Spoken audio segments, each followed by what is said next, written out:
Hello! Siyempre, pag nag-update ako, kakain na naman kami. Wala naman ako ibang update dito kundi kakain kami kasi food trip na ang trip namin dito sa Boracay. Yun lang. Bye.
Laki.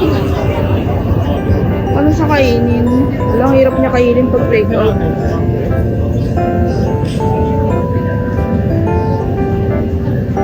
Yan.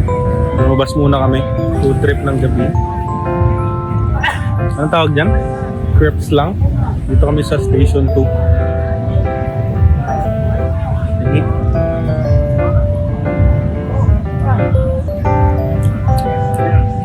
Kahirap naman kainin pag take out. Bibili ulit kami ng Jonas. Yan Jonas. Dito na naman kami nakaupo. Sa kami umupo ng first day. Yun yung Jonas.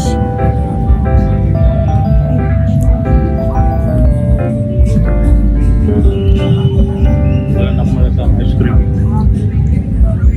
Sa ilalim. Hirap kainin. Tatlong tao nga tayo.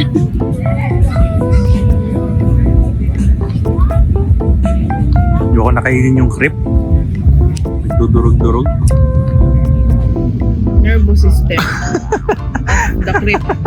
Dinaisect na namin kasi mahirap siyang kainin pag take out. Hinahanap ko yung ano, yung saging. Wala na ata. Mas okay to pag dine-in. So, nagmukha na siyang Hindi ko na nga alam kung crepe pa yan eh. tag na dyan ay trip. Ito view namin ngayon. Dagat na madilim. Station 2 to.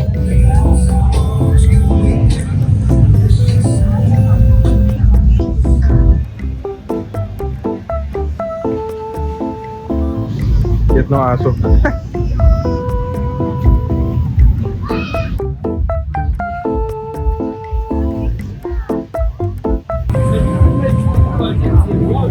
The search for the best ihawan.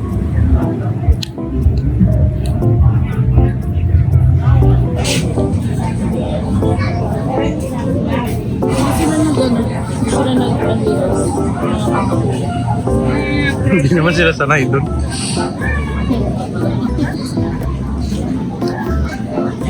Dito pa rin yung aso.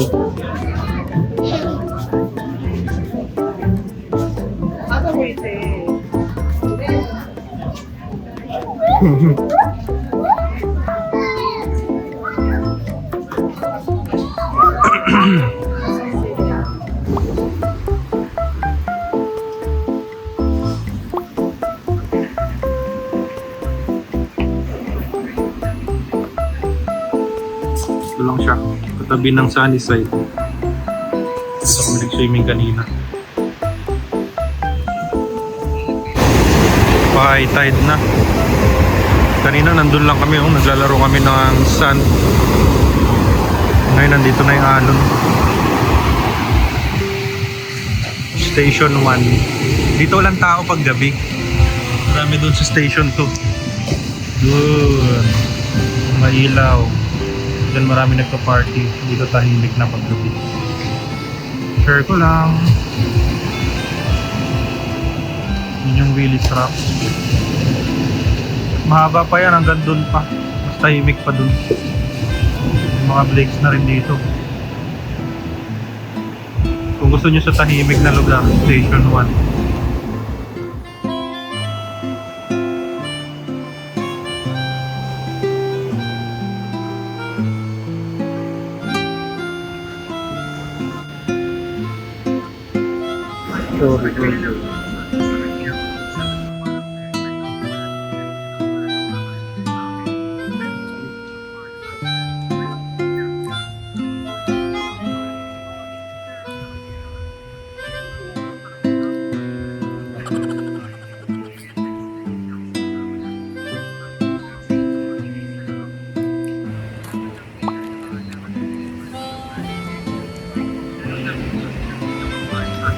Bangka. Ano?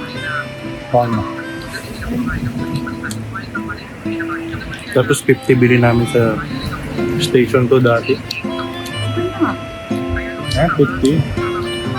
Wala ko 20.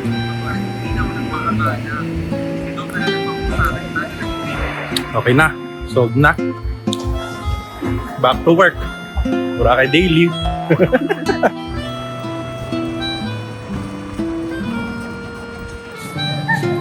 Okay.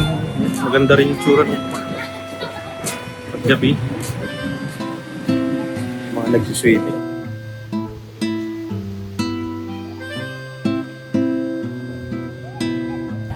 Layo ng room 8. Mula pinto. Kakarating lang eh. Nautusan pa nga kumuha ng tubig. Ito lang may pitchel. Tapos every elevator, sa tapat ng elevator, mayroong dispenser. Ngayon pupunta tayo doon. Let's go! Ito kami naglalakad. Pupunta kaming White Beach.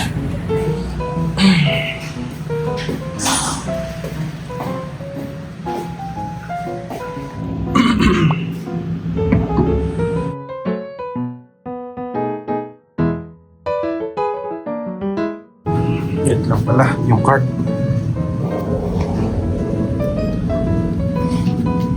Hello, water's ready. Fresh from Boracay Beach. Oh, wow. Isa pa akong task na gagawin.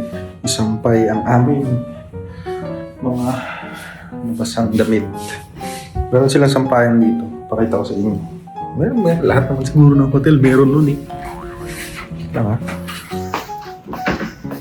Yan. Yun. Dito. Sobrang ganda talaga dito.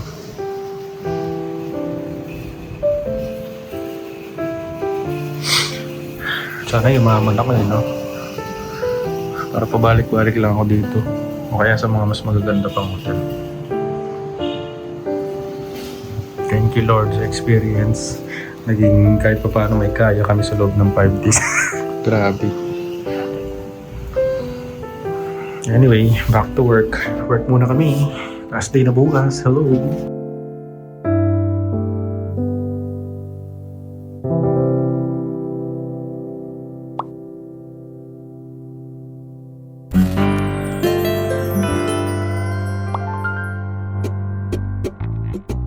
Morning! Andito na kami sa Terminal 3 para mag-board ng Cebu Pacific bound for Katiklan to Boracay. Si Mama Rot. Uy, pinagagawa mo. Nakabidyo ka ba rin? Ay nga kayo din natin.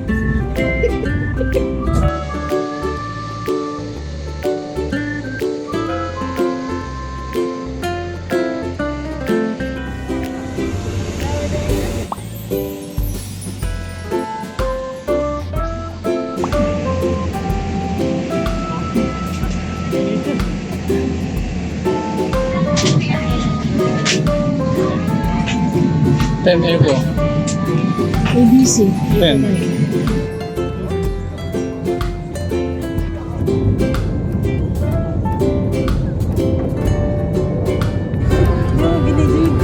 Kaya nga eh. Hindi ko nakunan. Sayang. Yan. Pasakay na kami ngayon ng tricycle papunta dun sa port. Katiklan Port. Ito mga tricycle dito.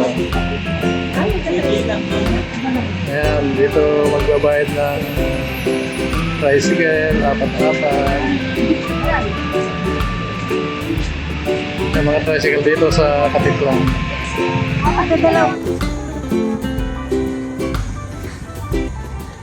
So, Boracay na sa high tide kaya yung tubig dito na sa gilid. So, malaking alon, mahangin. Oh.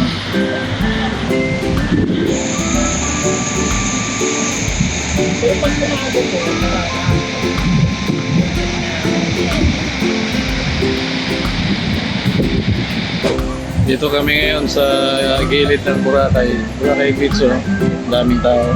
Meron mahalo. Ano yun? Kanina, umuulan ngayon, uminto na. Hanggang puting-puti yung ano, puting-puti yung sun.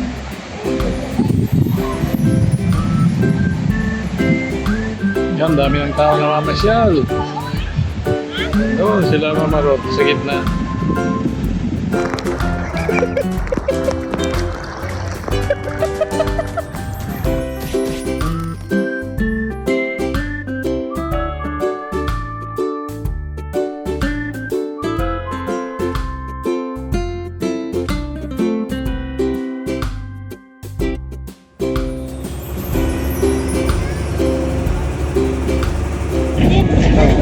Anong tawag nito? Island hopping. Hopping.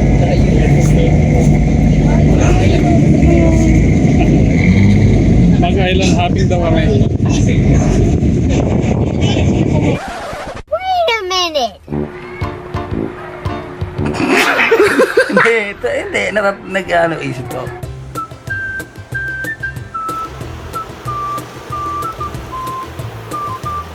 Wala pala yung nagja-jogging naka-chinelas eh. Pero nag-vlog pa na. Naka-selfie pa oh. Oh, nagsa-selfie pa.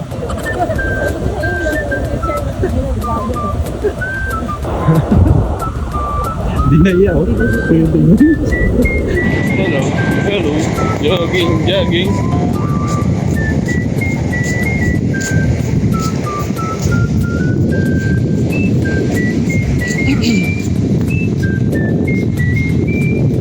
Ito sa umaga. Yan.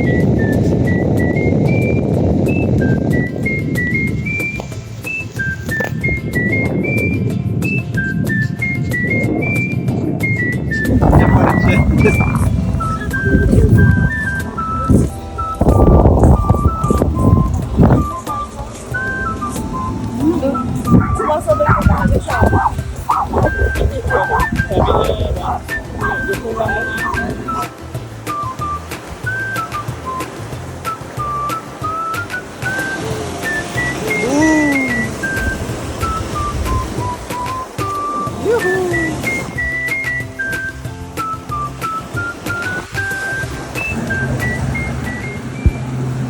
Ang pag-ibig ko'y laging sa'yo,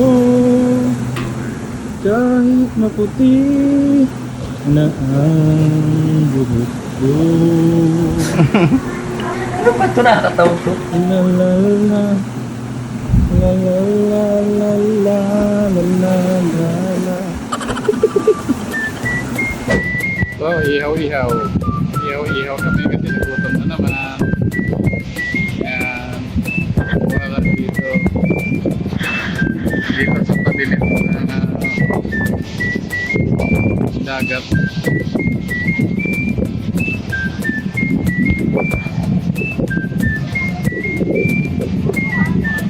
Ganda panahon.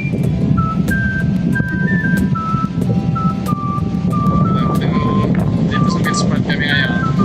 Malapit lang sa tinahan namin. Ang daming tao.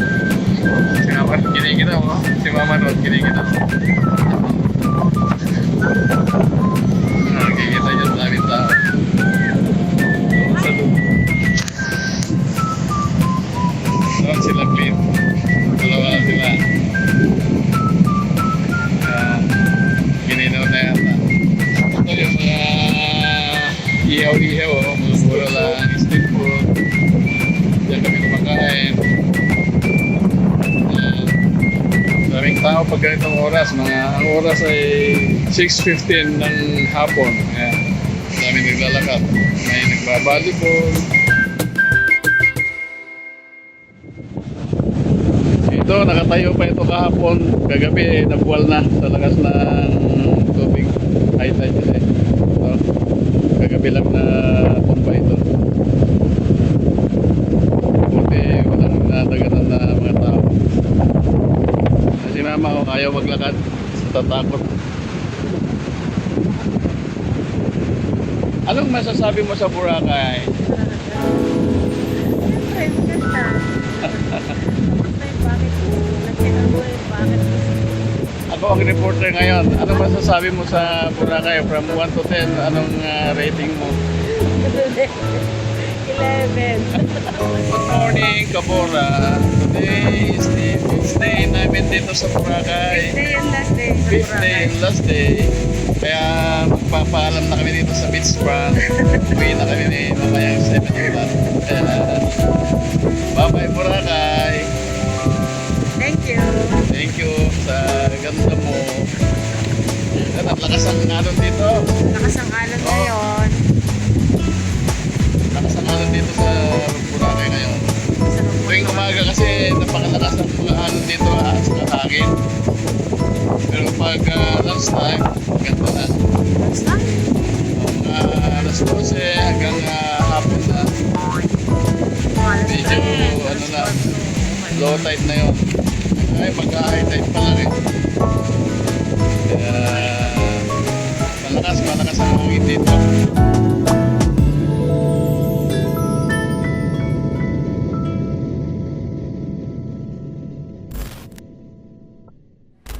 Tambay muna ako dito saglit. I-appreciate ko yung view kasi baka matagal na ulit kami makakabalik dito. Ayan.